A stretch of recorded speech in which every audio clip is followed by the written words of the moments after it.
പ്രിയംവദ എന്നൊരു ഭക്ത ചോദിച്ചിട്ടുണ്ട്, സവിത എൻ്റെ അമ്മയ്ക്ക് മാറാത്ത തലവേദനയാണ്. മരുന്ന് കഴിച്ചാൽ പിന്നെയും വരും. കണ്ണിന് വേദനയും പ്രഷറുമുണ്ട്.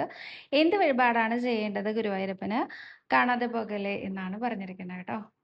കണ്ണ് നേത്ര സംബന്ധമായിട്ടുള്ള എല്ലാ അസുഖത്തിനും പാലഭിഷേകം ചീട്ടാക്കുന്നതും പന്തീരടി പൂജ തൊഴുന്നതും വളരെ നല്ലതാണെന്ന് ഞാൻ എപ്പോഴും പറയാറുണ്ട് കേട്ടോ.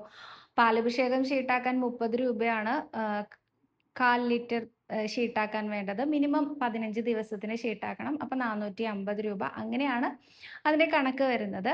ഇനി ഇതിൽ കണ്ണിന് പ്രഷറിൻ്റെ ഡിഫറൻസ്, അപ്പോൾ അതൊക്കെ നേത്ര സംബന്ധമായിട്ടുള്ള അസുഖം കൊണ്ടായിരിക്കുമല്ലോ ഈ തലവേദന വരുന്നത്. അപ്പോൾ അതുകൊണ്ടാണ് ഞാൻ നേത്ര സംബന്ധമായിട്ടുള്ള അസുഖത്തിന് പാലഭിഷേകം എന്ന് പറഞ്ഞത്. ഇനി അതല്ലാതെ തലവേദന അല്ലെങ്കിൽ രോഗങ്ങൾ, തലവേദനയ്ക്ക് തല എടുത്ത് വെക്കുക എന്ന് പറഞ്ഞൊരു വഴിപാടുണ്ട് ഇവിടെ. അതായത് ആൾരൂപം വഴിപാട് ചെയ്യുന്ന സ്ഥലത്ത് തലയുടെ രൂപം കിട്ടും. ആ തലയുടെ രൂപം എടുത്ത് വെച്ച് പ്രാർത്ഥിച്ച് യഥാശക്തി ഒരു എമൗണ്ട് ഭണ്ഡാരത്തിൽ നിക്ഷേപിക്കുന്നതും വളരെ നല്ലതാണ് കേട്ടോ.